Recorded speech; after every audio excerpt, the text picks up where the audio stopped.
ولد جبريل إخا واشنطن دي سي كما يمسكون كبرات مدغنا ب22 25 31 متر بان ويب ساتلايت في او اي 94 بقطتا زمحلالف فنونا نلومي حاموس مسكرم 2021 و27 نحاس 2013 اب كايرو ግብጺ م9 ዓመት ኣሲሮም ዘለዉ ክልተ ኤርትራውያን ዝምልከት ድሕሪ ዜና ክቐርቢ ተረኛ መደብ ጥዕና እውን ተዳልዩሎም ምሳና ጽንሑ ብዜና ክንጅምር ገብረ መድህን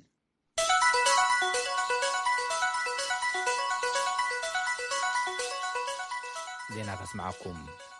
ኣብ ኢትዮጵያ ክልል ቤንሻንጉል ጉሙዝ ወረዳ በሎ ጀጎንፎይ ዕጡቃት 24-25 ነሐሰ 2013 ዓመተ ምህረት ፈጺሞሞ ብዝተባሃለ መጥቃዕቲ ልዕሊ 50 ደቂ ኣንስትዮ ከም ዝተቐትላ ፖሊስ ገሊጹ። ምክትል ፖሊስ ኮሚሽነር ናይቲ ክልል ምስጋናው እንጂፍታ ንቪኦኤ ኣብ ዝሃብዎ ቃል ናይ ጉሙዝ ህዝብታት ዴሞክራሲያዊ ምንቅስቓስ ግሂደን ናይ ዝተባሃለ ፖለቲካዊ ውድብ ዕጡቃት ደዴሳ ኣብ ዝተባሃለ ቦታ ኣብ ዝሓለፈ ሰሙን ንልዕሊ 50 ሰባት ብጅምላ ቀቲሎም ኣለዉ ኢሎም። እቲ ውድብ ሰላማዊ ቃልሲ ገዲፉ ብዕጥቂ ተወዲቡ መጥቃዕቲ ይፍጽም ከም ዘሎ ዝገለጹ ንሶም ሕዚ ኣብ ዞባ መተከል ከምኡውን ናብ ካማሺ ኣትዩሎ ኢሎም። ኣብ ደዴሳ ማሕበረሰብ ጉሙዝ ከም ዝርከቡ ዝገለጹ ንሶም እቲ ቅትለት እውን ብዘሕዝን ኩነታት ኣብ ልዕሊኦም እዩ ዝፍጸም ዘሎ ኢሎም። እዛ ከባቢ የጉሙዝ ማህበረሰብ በስፋት ያለ ኣብ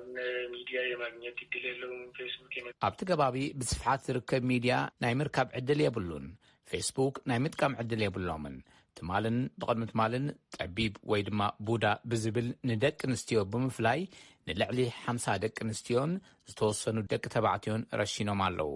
ንማሕበረሰብ ጉሙዝ ማለት እዩ ዝወረደ ጉድኣት ንምፍላጥ ተወሳኺ ሓይሊ ንሓትት ኢና ዘለና እዮም ኢሎም። ሓይልታት ጸጥታ እቲ ክልል እቶም ዕጡቃት ኣብ 5 ወረዳታት ዞባ ካማሺ መጥቃዕቲ ብምፍጻም ኣብ ልዕሊ ሲቪላትን ሓይልታት ጸጥታ መንግስትን ብዙሕ ጥፍኣት የውርዱ ኣለዉ ኢሎም። እቶም ዕጡቃት ብሱዳን ይድገፉ ኣለዉ ዝበሉ እቶም ምክትል ኮሚሽነር እቲ ኩነታት ካብ ናይቲ ክልል ናይ ምክልኻል ዓቕሚን ላዕሊ ይኸውን ስለ ዘሎ ፌደራል መንግስቲ ሓገዝ ክገብር ኣለዎ ኢሎም። ካብ ፖሊስ ፌደራል መልሲ ንምርካብ ዝተገብረ ጻዕሪ ኣይሰለጠን።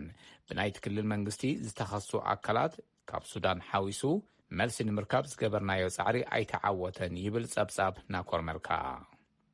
ፍሉይ ልኡኽ መንግስቲ ኣሜሪካ ኣብ ጉዳያት ቀርኒ ኣፍሪካ ጀፍሪ ፌልትማን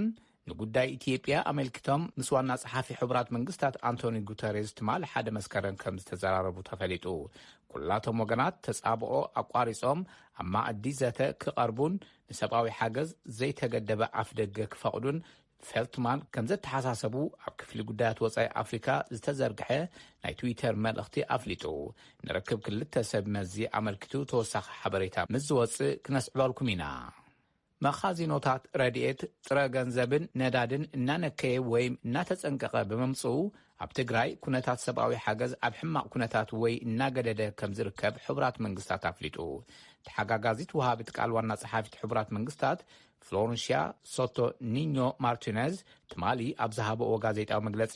ናብ ትግራይ ብዓፋር ኣቢሉ ዘእቲ እንኮ መንገዲ ሰመራ ኣብዓላ ብሰንኪ ናይ ጸጥታ ጸገም ቢሮክራሲያዊ መሕለኻን ብድሆታት ሎጂስቲክስን ካብ 22 ነሐሰ ጀሚሩ ንልዕሊ 10 መዓልታት ምሕላፍ ኣይከኣለን ኢለን። ዘላቒ ኣገልግሎት ንምሃብ ምግቢ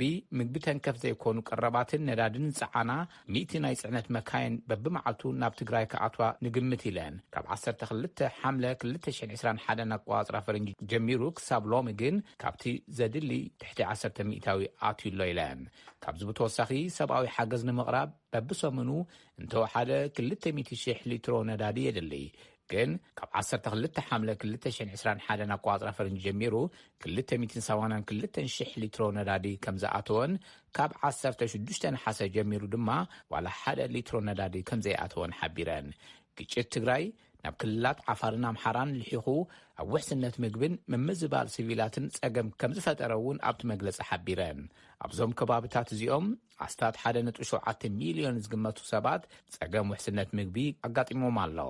ኣብቲ ግጭት ይሳተፉ ዘለዉ ኩሎም ወገናት በዚ ቅልውላው ንዝተተንከፉ ብእዋኑ ብዘይ ዓንቀፍቀፍ ብውሕስን ብዘላቕነትን ተበጻሕነት ክፈቕዱ ኣለዎም ኢለን ተሓጋጋዚት ወሃቢት ቃል ዋና ጸሓፊ ሕቡራት መንግስታት ፍሎረንሺያ ሶቶ ኒኞ ማርቲነዝ። ቅድሚ ክልተ ኣዋርሕ ፈሪሱ ዝነበረ ድልድል ተከዘ ተጸጊኑ ኣገልግሎት መሃብ ምጅማሩ ቢሮ ኮንስትራክሽንን መጓዓዝያን ክልል ትግራይ ገሊጹ። እቲ ቢሮ ከም ዝገለጾ ንከተማ ሽረ እንዳስላሴ ምስ ከተማ ማይ ጸብሪ ዘራኽብ መስመር ብዓቕሚ ትካላት እቲ ክልልን ህዝብን ከም ዝተሃነጸ ኣፍሊጡሎ። ሙልጌታ ጽብሃ ሓጺር ጸብጻብ ልዩኽልና ኣሎ። 26 ሰነ 2013 ዓመት ምረት ዝፈረሰ ድልደል ተከዘም ድሕሪ ክልተ ዋርሕ ተሃኒጹ ናብ ስራሕ ከም ዝኣተወ ሓላፊት ቢሮ ኮንስትራክሽን መንገድን መጓዓዝያን ክልል ትግራይ ወይዘሮ ኣልማዝ ገብረ ጻድቕ ንድምፂ ኣሜሪካ ዝተዛረባ። እዚ ስዒቡ ድማ ብምትሕባር ህዝቢ እቲ ክልልን ትካላት ምትን ክጽገን ተገይሩ ኢለን። ብሓባር ኮንካ ከመይ ንክንፈትሖ ዘለና ፀገም እዚ ከመይ ነቲ ናይ ሰራዊት ከመይ ንሕግዞ ዝብል ሓሳባት ተላዒሉ ብዘሎ ሪሶርስ እቲ ድልድል ከሰጋገር ብዝኽእለሉ ደረጃ ተሓባቢርካ ተሰሪሑ እዩ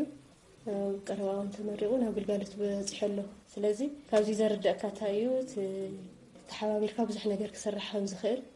ኩልኻ ህዝቢ ሰራዊት ተሓባቢርካ ብዙሕ ነገር ክስራሕ ከም ዝኽእል ካብዚ ድልድል እዚ ንምሃር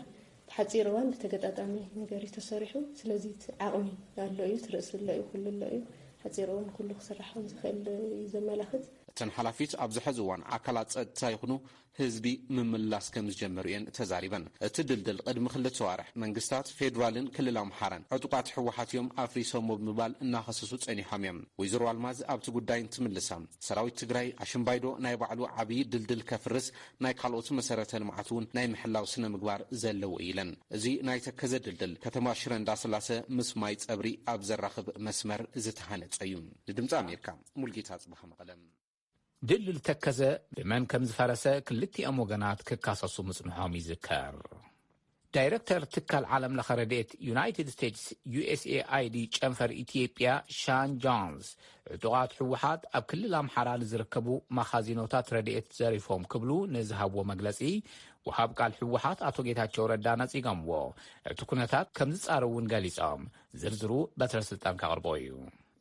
አቶ ጌታቸው ረዳ ኣብ ዝሃቦ መልሲ ተወካሊ USAID ኣብ ኢትዮጵያ ሸዋን ጆን ኣብቲ ሰራዊትና ዝንቀሳቐሰሉ ዘሎ ዞባታት ክልል ኣምሓራ ዝርከብ መኽዘናት ትካል ረድኤት ስግር ባሕሪ ዩናይትድ ስቴትስ ወይ ከዓ USAID ከም ተዘምተ እተዛረቦ ብዙሕ ሰሓበግቶቶ ዘበገሰ ይመስል። ጆን ንሕወሓት ንኣጋጣሚታት ከም ዝጥቀም ገይሩ ዋላ እውን እንተወቐሶ እንታይ ማለት ከም ዝኾነ እኳ ንጹር ኣይኮነን። ሓይልታትና እዮም ነቲ ዝረበሉ ዘሎ ስርቂ ፈጺሞሞ ኢሉ ግን መሊኡ ኣይወቐሰን ይብል። ብዙሓት ሰበስልጣን USAID ይብል አቶ ጌታቸው ኣብ መንጎ እቲ ገበናዊ ዝበሎ ምምሕዳር ቀዳማይ ሚኒስትር ኣብይን ሓይልታት ምክልኻል መንግስቲ ትግራይን ናይ ገበን ምምስሳል ንኽፍጠር ጸቕጢ ይበጽሖ ከም ዘሎ ይርዳእና እዩ። እንተኾነ ከምዚ ዓይነት ጸወታ ረባሒ ኣይኮነን ይብል። መርገጺና ንጹር እዩ ዝበለ ወሃቢ ቃል ሕወሓት አቶ ጌታቸው ረዳ ኣብ ዝጸሓፎ ትዊተር ኣብ ከምዚ ዝኣመሰለ ጉዳያት እቶም ካብ መስመር ወጻኢ ዘለዉ ተዋጋእቲ ዘርእይዎ ተቐባልነት ዘይብሉ ኩሉ ዓይነታት ባህሪ ክነረጋግጽ ዘይንኽእል እኳ እንተኾና እቲ ዝተባህለ ዘረፋ መኽዘናት ብቐንዱ በቶም ኣብቲ ከባቢ ዝነብሩ ውልቀ ሰባትን ጉጅለታትን ከም ዝተዋደደ ዝሕብሩ ጭብጥታት ኣለና። መርገጺና እዚ ጉዳይ እዚ ብነጻ ኣከል ክንጽሮ ኢና ዝብል እዩ ይብል። ተወካሊ USAID ጨንፈር ኢትዮጵያ ሻን ጆን ሕወሓት ኣብ ዝኣተወሎም ዞባታት ክልል ኣምሓራ ንመኻዚኖታት ዘሪፉ ናይ ጽዕነት ማካይን ወሲዱ ከቢድ ጉድኣት ኣውሪዱ እዚ ንሰራሕተኛታት ትካላት ረድኤት ኣዝዩ ዘተሓሳስብ እዩ። ሕወሓት ንኣጋጣሚታት ንናይ ገዛእ ባዕሉ ረብሓ ዘውዕል ዘሎ ኮይኑ ይስምዓኒ። ምናልባት ካብ ዜጋታት ይሰርቆ ኣለዉ ከምኡ ንምባል ግና ጭቡጥ መርትዖ የብለይን። ንሕና ዘሎና ጭብጢ ብፍላይ ሰራዊት ሕወሓት ኣብ ዝኣተወሎም ዞባታት ክልል ኣምሓራ ብርክት ዝበሉ መኻዚኖታት ጥርሖም ተሪፎም እዮም። እዚ ሓቂ ምዃኑ ፈሊጥና ኣለና ከም ዝበለ እቲ ዜና ይሕብር። ግዙፍ ኩባንያ ቴሌኮሙኒኬሽን ቻይና ዋዌ ከም አርቲፊሻል ኢንቴሊጀንስ ዝኣመሰሉ ዘመናዊ ቴክኖሎጂታት ሓዊሱ ብዲጂታዊ ቴክኖሎጂ ክሰርሑ 3 ሚሊዮን ኣፍሪካውያን መናእሰይ ከሰልጥን ከም ዝደሊ ገሊጹ። ድሮ ብዋዌ ኣብ ዝተመወለ ውድድር ዝተሳተፉ ናይጀርያውያን ተምሃሮ ኣብቲ ኩባንያ ስራሕ ምቁጻር ሓዊሱ ዝፈጠሮ ዕድል ብዙሕ ኢሎም ግን ክኢላታት ናይ ቻይና እናዓበየ ይኸይድ ዘሎ ናይ ቴክኖሎጂ ጽልዋ ኣሉታዊ ተጽዕኖ ክህልዎ ከም ዝኽእል የጠንቅለዉ። ዋዌ ሰበስልጣን ኡጋንዳን ዚምባብዌን ኣብ ልዕሊ ተነሓናሕቶም ክስልዩ ሓጊዝዎም እዩ ንዝብል ጸብጻብ ዘ ዎል ስትሪት ጆርናል ነጺግዎ ኣሎ። ነዚ ቃለ ምልልስ ክቐርብ ተሓቲቱ ግን ኣይተቐበሎን። ዋዌ 70 ሚእታዊ ቴሌኮሙኒኬሽን ኔትወርክ ኣፍሪካ ከም ዝተቆጻጸሮ ይንገር። ኣብ ካሜሮን ዑደት የካይዱ ዘለዉ ሰበስልጣን ናይጀርያ ልዕሊ 1,000 ዕጡቓት ቦኮ ሓራም ናብ ናይጀርያ ክምለሱ ሎማዓንቲ ሐሙስ ሓቲቶም። መራሒ ቦኮ ሓራም ምስ ተቐትለ ካብ ጉንበት ኣትሒዞም ኣማእቲ ተዋጋእቲ ናይቲ እስላማዊ ናዕበኛ ኣብ ካሜሮን ኢዶም ኣብ መሃብ ይርከቡ።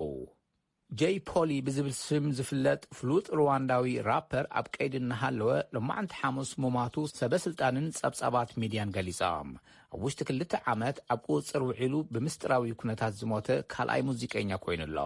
ሓቀኛ ሽሙ ጃሽዋ ቲሽም ዝኾነ ሙዚቀኛ ብሓሽሽ ተኸሲሱ ኣብ ዝቕጽል ታሕሳስ ቤት ፍርዲ ክቐርብ ነይርዎ። 33 ዓመት ዕድሚኡ ሙዚቀኛ ኣብ ሚያዝያ ንናይ ኮቪድ ሕጊ ብምጥሓስ ናይ ሙዚቃ ድግስ ብምድጋስ ተኣሲሩ ነይሩ። ዜና ኣብዚ ይፍጸም።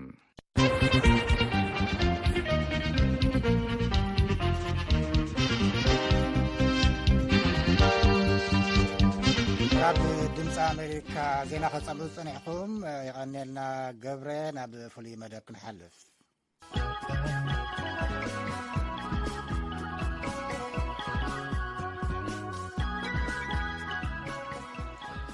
ንሎሚ ዝሓዝነዮ ፍሉይ መደብ ኣብ ግብፂ ካይሮ ንልዕሊ 9 ዓመታት ዝተኣሰሩ 2 ኤርትራውያን ስደተኛታት ዝጠመተ እዩ። ምኒ ኣፈወርቂ ነቶም እስራት ካብ ቤት ማእሰርቲ ካይሮ ከምኡውን ንዓታቶም ንምፍታሕ ዝንቀሳቐሱ ምንቅስቓስ ዝገብሩ ዘለውን ርእቶ ትካል ስደተኛታት ሕብራት ሃገራትን ጠሚራ ነዚ ስዕብ መደብ ኣዳልያ ኣላ። ኣብዚ ኣብ ዋሽንግተን ዲሲ ካብ ዝርከብ ኤምባሲ ግብፂ ምላሽ ንምርካብ ዝተገብረ ፈተነ ግን ኣይሰለጠን። ሕጂ ናብ ምንያ هرك مجمرة شمكمون زلهم البوتان مغلط لي أنا تسمي أبرام بس أي كاخر كبروا ما بحنم أوباز جي زلهم البوتان تايب مع سرتي الجناتر سريع دال أب قبصي أب كايرو دي ويس كاب كايرو وتايو أب كايرو مع سرتي نحب تسوق البوتان أنت جيكم يكم أو أتيكم زلهم ورحمت كمان بعدينا كم سنة دوت إحنا سلزة سنين على سنة سرينا كم سنة مثل مالك كندي أوان جيكم اللهم أو 10 عامة تيدا الله عالم أنا شامي عامة تيدا الله هجي عالم أو تاني حكاية نعها أنا تاني أنا ونقول تيجينا هذا عامة ديرانير كله شمن عامة مدينة مالك حج انت يبلغهم نعدهم تملسوا ترايا هذا ولا هذا ما خالق قال نعدهم تملسوا زبلهم زلوا دحري عامتات ويس عم مجمرياوني لهم خبنيرهم كنت على قد ما عامت نعدهم تملسوا لهم طبعا صار قد ما عامت كنت سقيلهم داوغينهم مخم يمصنيحهم نعدكم زي تملسوا مونتا يالو هباب بيت مأسرتي تصنحوا زبلكم سب نترخبكم تاي تبلوه الجنتاي تتقن عدنا تملكات ويقودنام ويقاسرنا نتيجة لا تتقن يغواي زبلكم مولدو ويطبق اقل قوملكم اللدو والطبع وانا حاجه تدور كانوا اي علم الزعوانهم بقدس فينايت معني زلق تحجفا حدش نقدر يلا نكوي رقدنا وحبرينا ናይ ኤርትራውያን ማሕበራዊ ሚድያታት ይፈትሑ ዝብል ከምዚ ወፍሪ ዓይነት ዝጀመሩ ይመስሉ ገለ እውን እንቀሳቀሱ ከም ዘለዉ ስለ ዝሓበሩን ብዛዕባኹም ፈሊጠ ዘለኹሞ ዘረባኹም ዝሰምዕ ዘሎ ሰብሲ ትብልዎ ነገር እንተሃልዩ ስማ ፈለቀት ዝናገረ ይከራን ሰይወድና ብግዴታ አጥያ ኮጥና ከለታሓታት ይፈቱ እንታልና እንተቤትና ግዴና ለካን የትራን ፈተ ምክንያት ነው ሃራይ ዓለም ምን ቁሩ ከዛርቦ ዓለም ክብሮም 10 ዓመት ዳርጋ ከም ዝገበርካ እዩ ዝነግረኒ ዘሎ እሞ ካብዚ ዘለኹም ኩነታት ኣብ ቤት ማእሰርቲ ናብ ሃገርካ ምምላስ ኣይ ሓይሽ እንዶ ኢሉ ንዝሓተኩም ሰብ እንታይ ኢኹም ትምልስሉ ኣይ ትምህርቲ ኣይ ስራሕ ኣይ ናትና ወረቀት የድና ፓስፖርት ከምተባት የድና كم يجرب نبرة بيرترا يقول عبد الله هو ترترا كل سنة فطري حيلا يكوننا بحيل أملاك بحيل يحوى ترتراوين دخول عام تطح مثنا يوم جاء كاب دخلوت نحن حجزنا نتلقى لنا ما نقول ነዚ ጉዳይ ዓለምን ክብሮምን ይከታተሉ ካብ ዘለዉ ሓደ ሰብውን ኣዘራሪበ ኣለኹ ሽሙን ዘለሉ ከባብን ባዕሉ ከላልየና እዩ ኦኬ ምንያ ይቀኒልለይ ነዚ ዝሃብትና ዓደል ሽመይ ገብረ ባህዱራ ይበሃል ካብ ከተማ አትላንታ ኣብዚ ከዓ ብሚስተር ጄ ዝፍለጥ ከምኡ ከዓ ምዞም ናይ ባይቶ USA ከምኡ ናብቲ ባይቶ ግሎባል ኣብኡ ይነጥፍ ማለት እዩ ሃራይ ንሎሚ ዘራኸበና ብዛዕባ ዞም ኣብ ግብፂ ኣብ ቤት ማእሰርቲ ዘለዉ ክልተ ኤርትራውያን ብዛዕባኦም ብትገብርዎ ዘለኹም ፈተነታት ገለጸለይ ኣቶ ገብረ ጽቡቕ ይቐኒየለይ ቅድሚ 4 ወርሒ ፈረቐና ቢል ይኸውን እዩ ዝኾነ ኤርትራውያን ሰላማዊ ሰልፊ ጌርኩም ኢሎም ዝተታሕሱ ነይሮም እሞ ኣብቲ እስር ቤት ምስኣተው ጋጣም ነገር ከዓ ነዚኦም ንሓያለ ዝጸንሑ ሕዋት ክረኽቦም ክኢሎም ነዚ ከዓ ብዘይ ውዓል ሕደር እቲ ሓበሬታ ምሳቡና ንሕና ከዓ ብዝከኣለና መገዲ ነዞም ኩሎም ሂማኒታርያን ኦርጋናይዜሽን ድዩ ነዚ ህዝቢ ኤርትራውያን ማለት እዩ ንዕኡ ከዓ ብምውህሃድ ናይ ትዊተር ካምፔን ይኹን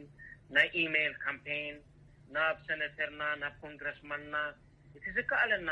ዓቕምታት ከነካይድ ፀኒሕና ብጎኒ ከዓ ብጠበቃ ዘይንፍትን ከዓ ተባሂሉ ግብረ ሰናይ ዝኾኑ ሰብና ማለት እዮም ገንዘብ ሂቦምና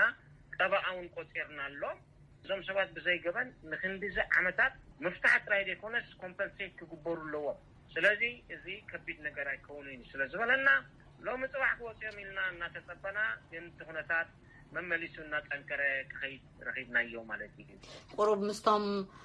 ናይ ግብፂ ሓለፍቲ ቤት ማእሰርቲ ወይ ዝሓዞም ፖሊስ ኮሚሽን ምስ ከምዚኦም ንምርኻብ ፈቲንኩም ዶ ነርኩም ብዘይ ተፈተነ ሞ የለን ናይ ብሓቂ እዩ ፈተና ካይድና ንሳ ከዓ ተኣስሪ ቤት ቀጥታ ምስኦም ምልዛብ ድብል ሓሳብ ነይርና እዩ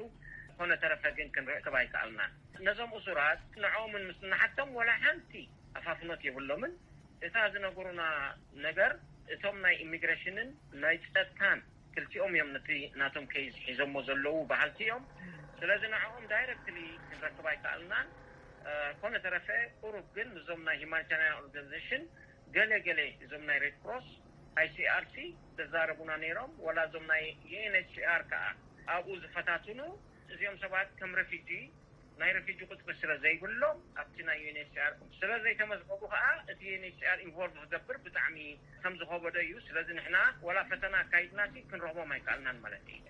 ምናልባት እዚ ጉዳይ እዚ UNHCR እዚኦም ስደተኛታት ናብ ሃገሮም ክምለሱ ዘይደልዩ ምዃኖም እንተርእይዎ ክሕግዘሎም ዝኽእል ኩነታት የለን ድዩ እንታይ ተፈቲኒ ነይሩ ናይ ሎሚ ዓመት ኣቢሉ ይኸውን ቅድሚ ንሕና ኢንቮልቭ ምግባርና ካብ ኤልሳ ጭሮም ያ ናይ ሰብኣዊ መሰላት ትጣበቅ ዜጋና እሞ እቲ ንሳ ብዩኤንኤችሲአር ጌራ ተሓፈቶ ኢን ፓርቲኩላር ነዞም ክልተ ዝምልከት ደብዳቤ ጽሒፎምሎም ነይሮም እቲ ናይ ኢጅፕት መንግስቲ ኣራውንድ ጁላይ 2020 ማለት እዩ ኣብ ዓመት ንላዕሊ እዩ ተጻሕፈ ኮፕለኒ ትኮፕውን ሰጊደሎም ንዝናይ ሕጂ ንገብሮ ነገር ኩሉ ግዜ እሱ ተሓሒዝና ንስ ዶኩሜንት ዝኾነ ማለት እዩ እዚኦም ከዓ ከም ሰቦም ናቶም ገበን ቦርደር እዮም ጥሒሶም ስለዚ ወይ ንዓድኹም ክንመልሰኩም ወይ ከዓ እስር ቤት ብምባል እዚኦም ከዓ ምምላስ ኣዲቕ ኣብዚ ናይ ሎሚ ዘሎ ኩነታት እውን ኣብዚ ግዜ ኩነታት በፂሑሉ ሕጂ ድሕሪ ዝኩሉ ፈተናና ድሕሪ ዝኩሉ ምፅሓፍ ድሕሪ ኮታ ሕጂ እስከይ ፈተና ወላ ሓሳብትና ተይ ኮንግረስማን እውን ኢንቮልቭ ክገብር ትበፅሕ ፈተው ንሶም ተዘራሪብና ኣለና ትዘድለ ሓበሬታ እውን ሂብናዮም ኣለና ንሶም ንባዕሎም ገሪምዎ 9 ዓመትን ፈረቓና ሂወት ሰብ እዚኦም ሲ ፍርድ ቤት በፂሖም ኣይፈልጡን እዮም ድሕሪ ካብቲ ዝገርመኪ እዚ ገበን ገይሮም ዝበሃሉ ንሶም ዝቐርብዎ ነገር የለን በቃ ዕሌልካ ኮፍ ኢሎም ዘለዉ እምበር ገበኖም እዚ ዝበሃሉ ዝቐረበ ነገር የለን እቺ ከዓ ድምፂ ስለ ዘብዛሕና ኣቲንካ ካብኡ ትሕለፍ መስለኒ ኣብቲ ናይ ኤርትራ ኤምባሲ ስራሕተኛ ኣብቲ ናይ ኢሚግሬሽን ኦፊስ ወሲዶም ክመልስኹም እዮም ንዓድኹም ክትከዲኡኹም ኢሎም ኩነታት ምስ ኣቕረብዎም እዞም ሰባት ከዓ ንሕና ይመለስና ብምባል ስለ ደኣበዩ ንሸሞንተ መዓልቲ ኣብዚ ናይ ሶሊታሪ ኮንፋይንመንት ኣብኡ ቀኒዮሞም ብኡ ከዓ ንሕና እውን ስኢናዮም ቆኒና ሕጂ እቲ ላዕሊ ታሕቲ ዘብለና ዘሎ ቀዳማይ ነቲ ዲፖርቴሽን ተጠምባል ኣስዒብካ ከዓ ካብቲ እስር ቤት ንክወፁ ሳልሳይ ከዓ ምውፃእ ጥራይ እውን ዘይኮነይ ኣብ ካልእ ሃገር እውን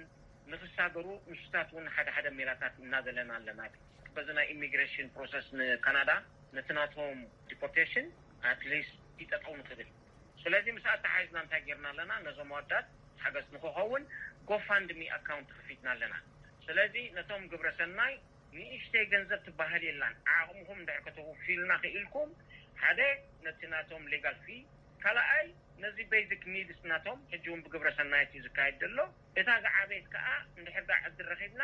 ሪሰትልመንት ክንፍትን ዝብል መደባት ስለ ዘሎ ንዕኡ ዘድሊ ከዓ ገንዘቡን ስለ ዝሕተት ነታ ጎፋንሚ ከዓ ከይድኩም ቪዚት ክትገብሩ ብትሕትና ንሓተኩም ብጣዕሚ ይቐኒየለይ يعني اللي أتقبر يمسكنك بزعوازي قد يزوم كلتا إيرتراويان بزملكات أبزا أبينايتد ستيتس واشنطن دي سي قبز ركب إمباسي قبصن كم أون كابتكال سدتنيهات حبرات منغستات UNHCRن رئيتون ملاشن أنا مركب بسلكن بإيميلن فتنا نيرنا كاب قبص إمباسي زاقيد زرخبنا يوم ملاش كون رئيتو يلن UNHCR جن بزعبا قد يزوم كلتا إيرتراويان كم زفلتن يكتاتلو خمزلون قليت لنا له زرزر حبرتا جن كهب كم زي يخل بإيميل قليت لنا لهم توسخ حبرتان ترخيبنا أبقى عليه حزنا لكم كنملسينا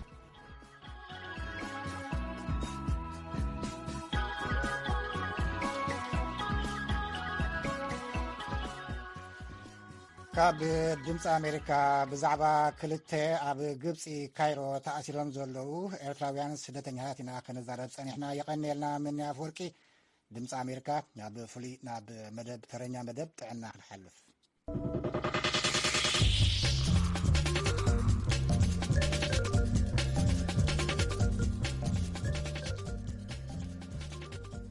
ኣብ ዝእዋን ኣብ ዩናይትድ ስቴትስ ክሳብ መወዳእታ ዝሕዝናዮ ዘለና ዓመት ቁጥሪ ብኮቪድ-19 ዝሞቱ ሰባት 1 ሚልዮን ክበፅሕ ከም ዝኽእል ግን ከዓ እዚ ከይኸውን ምዕጋቱ ከም ዝከኣል ተገሊጹሎም ኣብ ሃገራት ኤውሮጳ ከዓ 70% ኣባፅሕ ሃገራት ሕብረት ኤውሮጳ ኣብዚ እዋን እዚ ሙሉእ ክታበት ኮቪድ ተኸቲቦም ከም ዘለዉ ተሓቢሩ ኣሎ ምንያ ፍርቂ ነዚ ክልቲኡ ፀብፃባት ጠሚራ ንመደብ ጥዕና ኣዳልያተላ ዶክተር አንቶኒ ፋቺ ላዕለዋይ ክኢላ ተመሓላለፍቲ ሕማማት ዩናይትድ ስቴትስ ብሰንበት ምስ መደብር ቴሌቪዥን CNN ኣብ ዝነበሮም ቃለ መጠይቕዮም ክሳብ መወዳእታ እዚ ሒዝናዮ ዘለና ዓመት 2021 ኣብ ዩናይትድ ስቴትስ ቁጥሪ ብኮቪድ-19 ዝሞቱ ሰባት 1 ሚልዮን ክበፅሕ ከም ዝኽእል ዝገለጹ ግን ይብሉ ዶክተር አንቶኒ ፋቺ እዚ ኩነታት ከም ዝኸውን ኣብ መደምደምታ ዝተበፅሐ እኳ እንተኾነ ግን ከዓ ፈፂሙ ክትከላኸሎ ዝከኣል እዩ ኢሎም ኣለዉ ዶክተር ፋቺ ኣብቲ መብርሂኦም ዩናይትድ ስቴትስ ነዚ መደምደምታዚ ወይ ከዓ እዚ ከም ዝኸውን ዝተገልጸ ኩነት ንምውጋድ ወይ ከይፍጸም ንምግባር ኣኽእሎ ኣለዋ እዩ ግን እቲ ፀገም ኣብዚ ሃገር 80 ሚልዮን ሰባት ፀረ ኮቪድ-19 ክታበት ዘይተኸትቡ ምህላዎም እዩ ኢሎም ኣለዉ ነዚ ክንልውጦን ውፅኢታዊ ብዝኾነን ብቁልጡፍን ክንገብሮ ንኽእል ኢና እዞም ሰባት ክኽተቡ ክንገብሮም እንተኽኢልና ዝበሉ እቶም ላዕለዋይ ክኢላ ተመሓላለፍቲ ሕማማት ዩናይትድ ስቴትስ ኣብ ዝቕልውላው ዘለዉ ሰባት ናይ ስነ ሓሳብን ፖለቲካውን ኣፈላላዮም ንወኒ ሓዲጎም ክኽተቡ ኣዝዩ ኣድላይ ኢሎም ኣለዉ እዚ ከምዚ ኢሉ እንከሎ ኣብ ዝሓለፈ ሰሙን ኣብዚ ኣብ ዩናይትድ ስቴትስ ብማእኸላይ ገምጋም በብመዓልቱ 100,000 ሰባት ብሰንኪ ኮቪድ-19 ሆስፒታል ይኣትዉ ከም ዝነበሩን እዚ ከዓ ምስቲ ኣብ ዝሓለፈ ክረምቲ ክታበት ኣብ ዘይነበረሉ እዋን ዝነበረ ምንሃር ቁፅሪ ብኮቪድ ዝተታሕዙ ከም ዝመሳሰል ጋዜጣ ኒውዮርክ ታይምስ ሓቢሩሎም ከምዚ ዓይነት ፈፂመ ርኤ ኣይፈልጥን ዝበሉ ዶክተር ሻኖን በርድ ክኢላ ጥዕና ካብ ናሽቪል ቴነሲ ንኒውዮርክ ታይምስ ገሊፆም ኣለዉ እዚ ንሙሉእ ስድራ ቤታት የብርሳሎ ብሓባርዮም ዝሞቱ ዘለዉ ክብሉ እውን ወሲኾም ብካልእ ወገን ኣብ ኒውዚላንድ ነበርቲ ኦክላንድ እንደገና ንክልተ ሰሙናት ናይ ምዕፃው ኩነታት ኣጋጢምዎም ኣሎ ምክንያቱ ደልታ ብዝተባሃለ ልውውጥ ኮቪድ-19 53 ሰባት ኣብቲ ዞባ ከም ዝተታሕዙ ብሶኒ ምስ ተፈልጠ እዩ ብመሰረት ማእኸል ሓበሬታ ኮቪድ ጆን ሃፕኪንስ ክሳብ ሶኒ ንግሆ ኣብ ዙርያ ዓለም ቁጥሪ ብኮቪድ ቫይረስ ዝተታሕዙ 216.4 ሚልዮን ቁጥሪ ዝሞቱ ከዓ 4.5 ሚልዮን ከም ዝበፅሐ እዩ ዘርኢ ሓደ ተፃዋታይ ኩዕሶ ክታበት ኮቪድ ንምውሳድ ንኽውስን ዳርጋ $15,000 ኣኽፊልዎ ኣሎ ኣይዘያ መኮንዚ ማስክ ወይ ከዓ መሸፈነ ኣፍና ፍንጫን ከይገበረ ኣብ መሳለጣታት ስፖርት ብምእታው $14,650 ምስ ተቐፅዐ ቀዳማይ ዙር ክታበት ተኸቲብሎም ናብ ኤውሮጳ ምስ እንሰግር ከዓ ካብ ነበርቲ ሃገራት ሕብረት ኤውሮጳ እቶም 70% ኣባፅሕ ማለት ልዕሊ 250 ሚልዮን ህዝቢ ክታበት ኮቪድ-19 ከም ዝተኸትበ ፕሬዚደንት ኮሚሽን ሕብረት ኤውሮጳ ኦልሳን ቫን ደር ሌይን ብሰሉስ ኣፍሊጠን ኣለዋ ቫን ደር ሌይን ካብ ብራሰልስ ብቪድዮ ኣብ ዘመሓላለፈኦ መልእኽቲ እዚ ብሓባር እንተሰሪሕና እንታይ ክንገብር ከም እንኽእል መርኣያ እዩ ዓብዪ ዓወት እውን እዩ ኢለን ኣለዋ ግን ከዓ እቲ ለበዳ ገና ኣየብቅዐን እቲ ሓድሽ ልውጥ ቫይረስ ኮቪድ-19 ከይተላብዐ ከሎ ተወሰኽቲ ብዙሓት ኤውሮጳውያን ብዝቐልጠፈ ክኽተቡ የድሊ ክብላ እውን ኣጠንቂቐን ኣለዋ።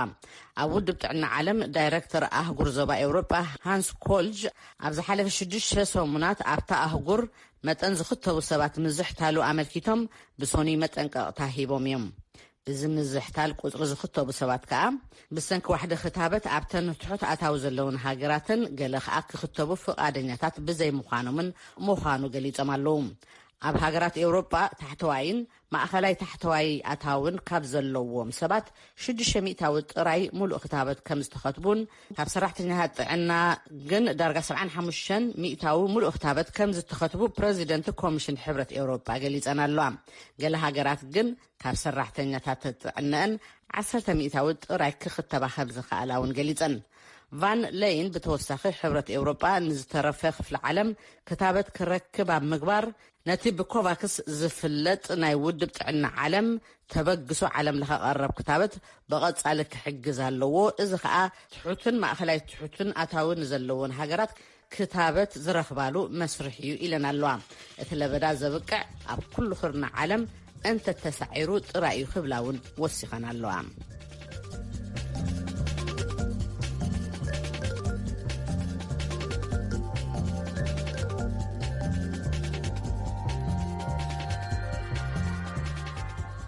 መደብ ጥዕና ኢኹም ክሰምዑ ፀኒሕኹም ካብ ድምፂ ኣሜሪካ ይቕንየልና ምንያ ክቡራት ሰማዕቲ ብዛዕባ ቀዳመ ሰንበት ዝመሓላለፍ ፍሉይ መደብ ሓበሬታ ቅድሚ መሃብና ሓንቲ ሙዚቃ ክጋብዘኩም መሳርሕትና ኣብርሃም ተስፋልኡል ዝጋበዘኩም ናይ ኪሮስ ኣለማዮ ሙዚቃ ምቕናይ ጽቡቕ እዩ ትብል ብኣ ክንሓልፍ ኢና مغنى يتبغيو ولا حدث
ሰማዕቲ ናይ ፕሮግራም መላለየ ኣለና ናብ ቀዳመ ሰንበት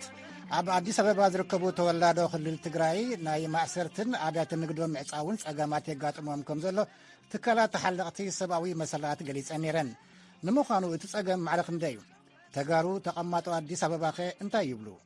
ኣብ ባይታ ዘሎ ሓቂ ወይ ዘጋጥሞም ዘሎ ኩነታት ከ እንታይ ይመስል? ነቲ ብድሆታት ንምፍታሕን ተኸባቢርካ ንምንባርን ከ እንታይ ይገብሩ ኣለዉ ዝብሉን ካልኦት ሕቶታትን ኣልዒልና 4 ተጋሩ ካብ ኣዲስ ኣበባ ዓዲምና ኣለና ንቐዳመ ሰንበት። ኣጋይሽና ከበደ ኣሰፋ በዓል ሞያ ሕጊ፣ መስተሉ ረዳ ሰራሕተኛ ረድኤት ነበር፣ ደስታ ኪሮስ ኣባል ራእይ ንድሕነት ተጋሩ ዓለም ለኸ ማሕበር፣ ሳባ ዓይነ ዓለም ድማ ኣሰናዳኢት መደብ ምእንቲ ሃገር እዮም። ቀዳመ ሰንበት